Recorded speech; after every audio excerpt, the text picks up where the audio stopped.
ഏറ്റവും പ്രധാനപ്പെട്ട ഒരു കാര്യം, വോട്ടർ പട്ടികയിലേക്ക് കന്നി വോട്ടർമാരുണ്ട്. അതുപോലെ തന്നെ നിരന്തരം വോട്ട് ചെയ്യുന്നവർക്ക് പോലും പലപ്പോഴും ബൂത്തിലൊക്കെ ചെന്ന് കഴിയുമ്പോൾ അബദ്ധം സംഭവിക്കാറുണ്ട്. വോട്ടർ ID കാർഡ് എടുക്കാതെ വരിക, അല്ലെങ്കിൽ ഈ തിരിച്ചറിയൽ കാർഡ് ഉണ്ടാവാതിരിക്കുക എന്നൊക്കെ പറയുന്ന പോലത്തെ പ്രശ്നങ്ങളുണ്ട്. അപ്പോൾ അതുമായി ബന്ധപ്പെട്ട മുന്നൊരുക്കങ്ങൾ നടത്തേണ്ടതുണ്ട്. അതുപോലെ തന്നെ വോട്ടർ പട്ടികയിൽ പേരുണ്ടോ എന്നതും പരിശോധിച്ച് പോകുന്നത് നല്ലതായിരിക്കും. അതുമായി ബന്ധപ്പെട്ട സൈറ്റുകളുടെ വിശദാംശങ്ങൾ കൂടി ഇതാ കാട്ടാം. www.voteportal.ect.gov.in എന്നുള്ളതാണ്.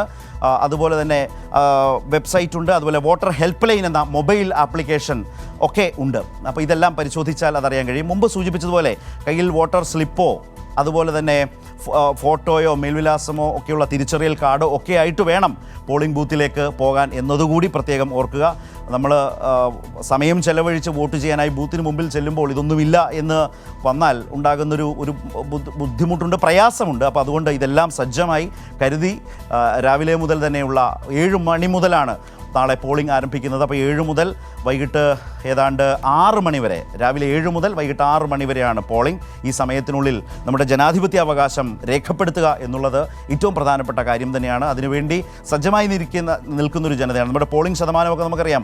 ഏറ്റവും മികച്ച പോളിംഗ് ശതമാനം രാജ്യത്തെ ഒരു പൊതുശരാശരിക്കൊപ്പവും അതിനപ്പുറവും നിൽക്കുന്ന വിധത്തിലേക്കാണ് കേരളം അതിൻ്റെ ഈ പറഞ്ഞ ജനവിധി രേഖപ്പെടുത്താറുള്ളത്. സാധാരണ 6 മണി കഴിഞ്ഞാലും ഇപ്പോൾ നമ്മൾ 6 മണിക്ക് മുമ്പ് ബൂത്തിലേക്ക് എത്തിയാൽ, പോളിംഗ് ബൂത്തിലേക്ക് എത്തിയാൽ, അതിന് മുമ്പ് എത്തിയാലും അല്ലെങ്കിൽ 6 മണി ആയാലും നമ്മൾ അതിനകത്തുണ്ടെങ്കിൽ, ആ കോമ്പൗണ്ടിനുള്ളിലുണ്ടെങ്കിൽ പ്രത്യേക പാസും മറ്റും തന്ന് നമ്മൾക്ക് ആ ക്യൂവിൽ നിൽക്കുന്ന അത്രയും പേർക്ക് വോട്ട് രേഖപ്പെടുത്താനുള്ള അവകാശമുണ്ടായിരിക്കും. അതുകൂടി കണക്കാക്കിക്കൊണ്ട് തന്നെ പരമാവധി വോട്ട് രേഖപ്പെടുത്താൻ വേണ്ടിയിട്ടുള്ള ജനാധിപത്യപരമായ അവകാശം രേഖപ്പെടുത്താനുള്ള ഒരു ആർജവത്തിലേക്ക്, ബോധ്യത്തിലേക്ക്, താല്പര്യത്തിലേക്ക് നമുക്കെല്ലാം ഒന്നിച്ചു നീങ്ങാം എന്നുള്ളതാണ് ഈ വോട്ടെടുപ്പുമായി ബന്ധപ്പെട്ട്, നാളെ നടക്കാൻ പോകുന്ന വോട്ടെടുപ്പുമായി ബന്ധപ്പെട്ട് പൊതുവിൽ പറയാനുള്ള കാര്യങ്ങൾ. അപ്പോൾ അങ്ങനെ കേരളം ഉൾപ്പെടെ നാളെ എത്ര സംസ്ഥാനങ്ങൾ ജനവിധി തേടുന്നു എന്നത് ഇത് 2ാം ഘട്ടമാണ്.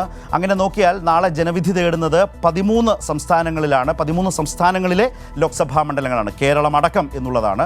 ഈ 13 സംസ്ഥാനങ്ങളിൽ ഇപ്പോൾ കേരളത്തിലെ 20 ലോക്സഭാ മണ്ഡലങ്ങളിലും നാളെയാണ് വോട്ടെടുപ്പ്. അസമിലെ 5 ലോക്സഭാ മണ്ഡലങ്ങളിൽ നാളെ, ബീഹാറിലെ 5 ലോക്സഭാ മണ്ഡലങ്ങളിൽ മാത്രമാണ് വോട്ടെടുപ്പ്.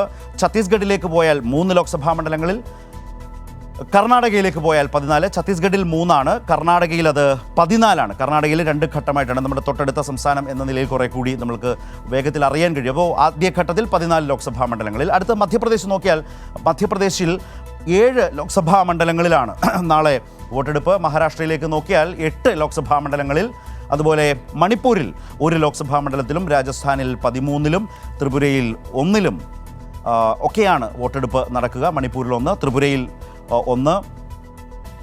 ഉത്തർപ്രദേശ്, ഏറ്റവും അധികം ലോക്സഭാ മണ്ഡലങ്ങളുള്ള ഉത്തർപ്രദേശിലേക്ക് നോക്കിയാൽ നാളെ ഈ ഘട്ടത്തിൽ 8 ലോക്സഭാ മണ്ഡലങ്ങളിലാണ്, ഉത്തർപ്രദേശിലെ 8 ലോക്സഭാ മണ്ഡലങ്ങളിലാണ് നാളെ വോട്ടെടുപ്പ് നടക്കുക.